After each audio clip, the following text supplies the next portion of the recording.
Hi everyone, welcome to part 3 of 4 in my Old Forester 1910-1920 series. In this video, we are going to put 1910 Old Fine Whiskey against 1920 Prohibition style. We're going to compare the two directly to see if we can pick out the differences, which one we like better, and the key part is we're going to do this as a blind comparison, a blind taste comparison. I haven't done one of these blinds in a while. I think that's the best way to pick out differences without knowing which is which, and then obviously decide which one I like better. But the key thing is there are some differences between these two. Let's just give you the brief highlights again. The 1910 video I did a few weeks ago, which really is part 1. The 1920 I did in my last video. So the 1910 Old Fine Whiskey, right here. This is 93 proof. It is double barreled, so there's definitely going to be a prominence of oak in this. I remember when I tasted it the last time, I noticed there was a kind of like a thick mouth feel. I definitely thought this drank definitely heavier or more robust than a 93 proof. I definitely thought it definitely was more powerful than you would expect for 93 proof. I do know there was also some sweetness to this too. A maple, definitely a lot of prominence of oak, maple, but again, it's 93 proof, but it is double barreled. And the last one I just did was the Old Forester 1920 Prohibition style. This is 115 proof against the 93 proof. So you have 22 proof points higher in this one. So when I taste this, you definitely do notice there is more proof. It definitely was bolder. It definitely was more potent. But it's only one barrel. So I think the 1910 was a little more oak forward. This is less so with the oak, but it's definitely bolder. There's more proof in there.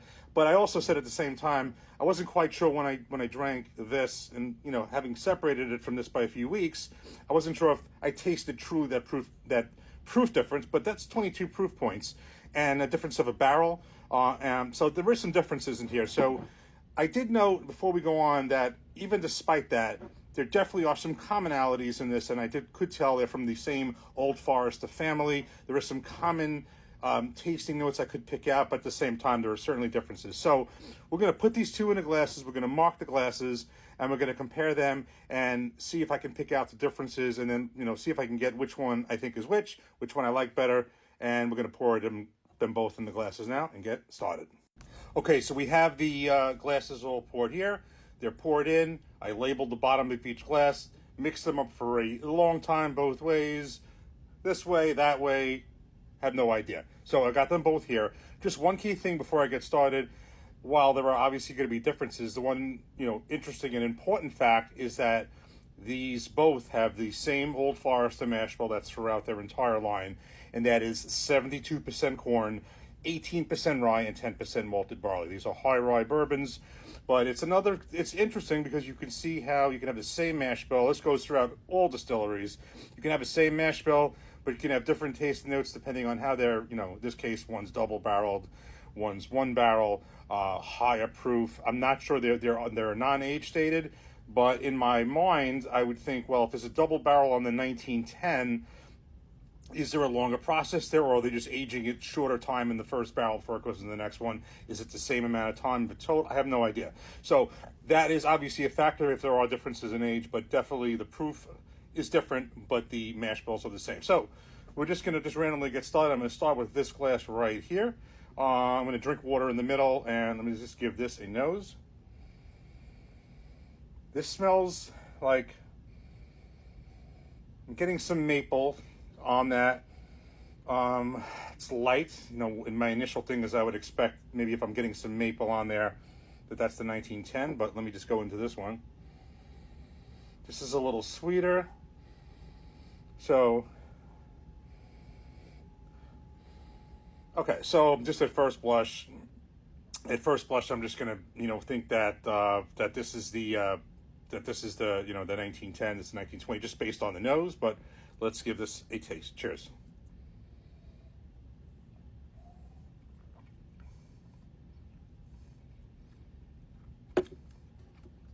I'm gonna reserve judgment until I try the other one, because I want to see also if I can notice the proof difference.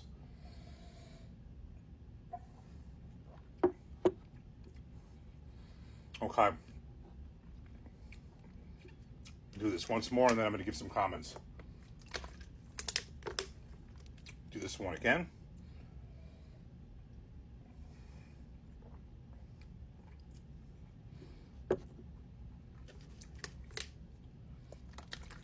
And then one more taste in this one.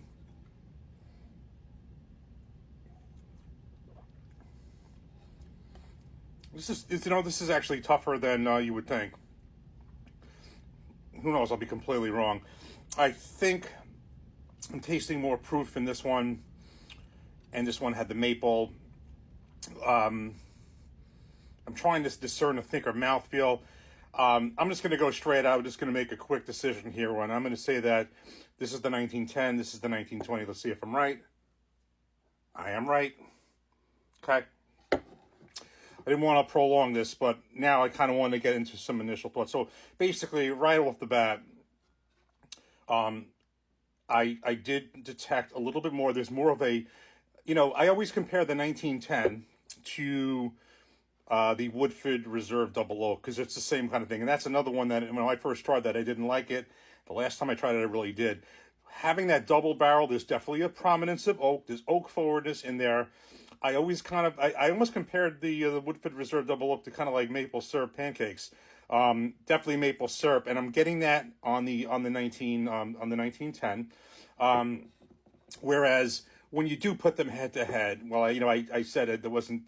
I'm not saying that I noticed it's like another world of proof, but there is 22 proof points difference, and it does drink the proof. You do taste that on the 1920.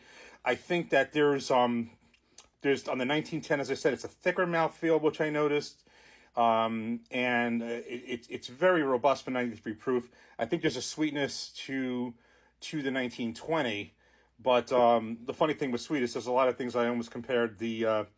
On the other hand, when you say the 1910 maple syrup pancakes, it's almost like a little bit of a dessert bourbon, but it's there's a sweetness in that too. It's just different.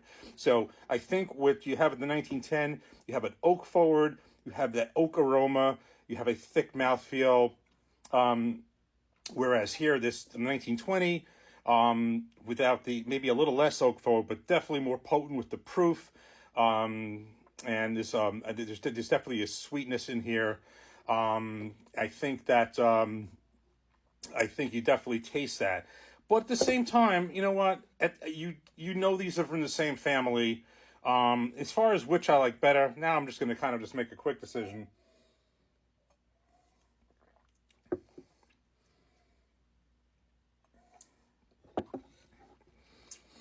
It's very tough. It's very tough. If I had to make a decision, and this is going to be very funny because of how I felt the first time I tried it. If I had to make a decision right now, I would go with the 1920. I do like the higher proof. I've been liking higher proof whiskeys more. So if I had to go with that, I would say let's go with the 1920 with a slight edge. But the 1910 is just so good with the double barrel. They're both really. This is called Old Fine Whiskey. They really are fine whiskeys, and they both drink, I think, kind of very elegantly, and you can definitely tell they're really good pours. So that being said, that concludes our review. We're going to do in our next and the fourth and final video. We're going to put these together. We're going to put them really together, and we're going to make that famous Old Forester 1915. 1915. We're going to take half this, 1 ounce of this, 1 ounce of this. We're going to put them in a glass, and that way you're going to meld the best of both worlds, make it 1915, and we're going to see what it sounds like. I know a lot of people have had that, recommended it, want to see what I think. So that's the next video. Cheers. Take care. Thanks for watching.